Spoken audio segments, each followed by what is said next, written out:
할렐루야! 반석교회 성도 여러분, 오늘 거룩한 주일을 통하여 또 예배를 통하여 하나님을 만나고 가장 행복한 예배 시간이 되기를 축복합니다. 예수 믿는 사람들에게 가장 중요한 일은 주님을 삶 속에 만나는 일이지요. 그래서 오늘 또 예배하러 나왔는데 중요한 일은 예배 가운데 주님을 만나는 일이죠. 어떤 분들은 문제를 해결하려 예배하러 나오는 분들이 있습니다. 순서가 잘못되었습니다. 주님을 만나면 문제는 해결되는 것입니다. 지난 한 주간 동안 주님 만나고 동행하셨습니까? 성경 말씀을 묵상하고 또 늘 기도의 시간들을 통해서 우리는 주님을 가장 강력하게 만날 수 있다. 제가 늘 그렇게 가르쳐 드렸습니다. 오늘 우리는 이제는 개인적으로 주님을 만나는 시간이 아니라 또 반석교회 공동체로 또 단체로 주님을 만나는 시간이 오늘 예배 시간입니다. 오늘 이 예배를 통해서 반드시 주님을 만나는 놀라운 은혜가 임할 줄 믿으시기를 축복합니다. 오늘 본문은 바울이 3차 전도 여행 때에 예루살렘으로 가기 위해서 배를 타고 가다가 두로에 머뭅니다. 그 두로에서 약 일주일을 머무는데 그게 머물러 있는 동안에 제자들이 또 이렇게 성령의 감동을 통해서 바울에게 예언합니다. 그게 예루살렘에 올라가지 마세요. 예루살렘에 올라가면 큰 환란이 있을 것입니다. 합니다. 또 그리고 거기서 떠나서 가이사랴 빌립 집사, 여러분이 잘 아는 빌립 집사 집에 머물게 되지요. 그게 4달도 예언을 합니다. 그리고 머무는 동안에 유대에서 이렇게 내려온 한 선지자 아가보라는 선지자가 내려와서 바울의 띠를 가져다가 자기 수족을 매지요.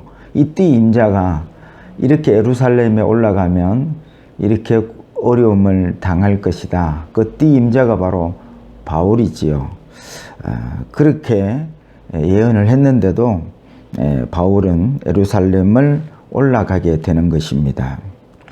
그런데 여러분, 성경을 읽다 보면 우리가 이러한 여러 가지 의문이 드는 그런 대목들이 있지요. 오늘 본문도 그렇습니다. 성령의 감동으로 된 것이 하나님의 뜻일까요? 아니면 바울이 생각하는 그 생각이 하나님의 뜻일까요? 하는 질문을 본문을 읽다 보면 하게 되는 것이죠. 그래서 오늘 이 본문을 통하여서 우리가 하나님을 만나고 하나님의 뜻이 무엇인지 살펴보고자 합니다. 그래서 제목을 잡았는데요. 성령의 감동이 주님의 뜻인가 하는 제목으로 함께 주님도 만나고 하나님의 뜻이 무엇인가를 살펴보고자 합니다. 첫째입니다. 성령의 감동으로 우리는 하나님을 만납니다. 오늘 본문에서 우리는 하나님을 만난 사람들을 볼 수 있습니다. 4절에 제자들을 찾아 거기서 이레를 머물더니 그 제자들이 성령의 감동으로 바울대로 예루살렘에 들어가지 말라 하더라. 주님이 성령으로 우리와 함께 하고 계십니다. 그리고 그 주님은 우리를 감동으로 만나 주십니다. 오늘 본문에도 제자들이 성령의 감동으로라고 말씀하고 있습니다. 여러분, 세상 사람들도 감동을 하지요. 또 영화를 보고 감동돼서 눈물을 흘리기도 하고요. 좋은 시를 읽다가 감동하기도 하고요. 이렇게 세상 사람들도 삶 속에서 여러 가지 감동을 통해서 눈물을 흘리기도 하지요. 근데 여러분, 예수 믿는 사람들은 세상 사람들과 감동이 다르지요. 우리는 무엇으로 감동합니까? 하나님의 말씀을 묵상하다가, 기도하다가, 예배 가운데, 찬양 가운데 감동이 되어 눈물을 흘리기도 하고, 또 찬양 가운데, 말씀 가운데 깨달아져서 회개도 하고 이렇게 하지요. 이것은 세상 사람들이 감동할 수 없는 그런 대목들이죠. 그러니까 저와 여러분들이 주님을 어떻게 만나느냐 하면 예배 가운데, 기도 가운데 성령의 그 감동으로 주님을 만나게 되는 것입니다. 근데 문제는 예배 가운데, 찬양 가운데, 기도하는 가운데 말씀을 듣는데 이 감동을 못 느끼는 거죠. 이게 가장 큰 문제라고 생각이 됩니다. 주님이 예배 가운데 함께 하지 아니하시는 것이 아닙니다. 말씀 가운데 주님이 음성을 들려주시지 아니하는 것이 아닌데 주님을 감동으로 못 만나는 이유는 뭘까요? 그것은 바로 예배하면서 말씀을 들으면서 찬양하면서 주님을 주목하지 않기 때문에 그렇습니다.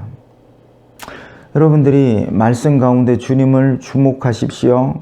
그러면 그 말씀을 통해서 주님이 감동하십니다. 깨닫게 하시고 또 회개케도 하시고 감동하셔서 예언케도 하시고 이렇게 주님을 주목할 때에 우리가 말씀 가운데 찬양 가운데 주님을 만날 수 있다는 것입니다. 그래서 여러분 우리가 예배를 드리면서도 말씀을 들으면서도 감동하지 못한다면 문제는 바로 주님을 성령님을 주목하지 않고 세상을 주목하고 돈을 주목하고 세상 성공을 주목하고 내 계획을 주목하기에 성령이 감동하심에도 여러분 그것을 느끼지 못하는 데 문제가 있는 것이지요. 그래서 여러분 오늘 주님 만나는 게 어렵지 않습니다. 말씀하실 때 목사님이 지금 말씀하실 때 주님을 주목하십시오. 성령님을 주목하십시오. 오늘 찬양 부를 텐데요. 찬양할 때에 주님을 성령님을 주목하십시오. 그때에 주님을 감동하시는 주님을 반드시 만나게 될 것입니다. 오늘 예배 가운데 말씀 가운데 주님이 우리를 부르셨습니다. 그래서 주님을 주목하시고 말씀을 듣는다면 반드시 오늘 예배 가운데 성령의 감동으로 만나시는 그 주님을 만나게 될 줄 믿으시기를 축복합니다. 둘째, 예언이 응답입니다. 오늘 본문 4절과 11절에 이들이 성령의 감동을 따라 예언을 합니다. 예언이라는 것은 하나님께서 그렇게 되어질 것이다 하는 말씀들이지요. 이것이 응답입니다. 이들은 바울이 예루살렘에 올라가면 반드시 고난을 당하게 될 것이라고 예언하였고 이것이 응답인 것입니다. 오늘날 말세의 징조를 우리는 보고 있습니다. 말세에 하나님의 말씀을 보면 기근과 지진과 그리고 사람들이 하나님을 사랑하지 않고 자기를 사랑하고 자기 유익만 찾는 그런 시대가 말세라고 말씀하고 있습니다. 그리고 기상이병과 각종 알 수 없는 질병들이 창궐하게 될 것입니다. 지금 우리가 잘 알지 못하는 바이러스 코로나19가 창궐하고 있지 않습니까? 이게 말세의 징조들이고 이것이 성경 말씀에 이미 기록되어 있고 그 예언된 대로 진행이 되어 가고 있습니다. 그래서 말씀이 예언이고 예언이 응답인 것입니다. 우리가 기도했는데 말씀을 읽었는데 예배를 드렸는데 응답받지 못했다는 것은 하나님이 응답하지 아니하신 것이 아닙니다. 하나님은 이미 응답하셨습니다.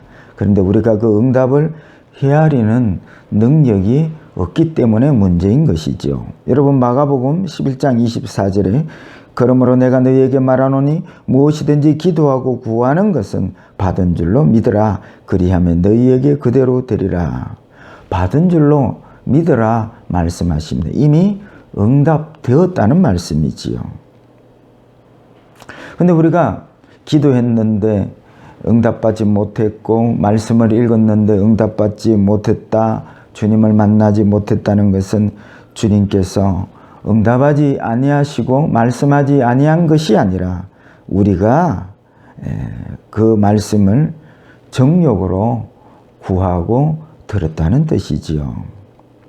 야고보서 4장 3절에 구하여도 받지 못함은 정욕으로 쓰려고 잘못 구하였기 때문이라.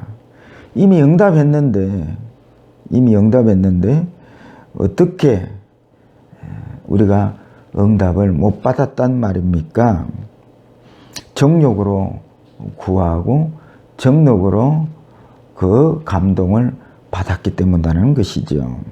내가 바라는 대로 내가 바라는 환경을 구함으로 주님의 응답을 듣지 못했다는 말씀이죠.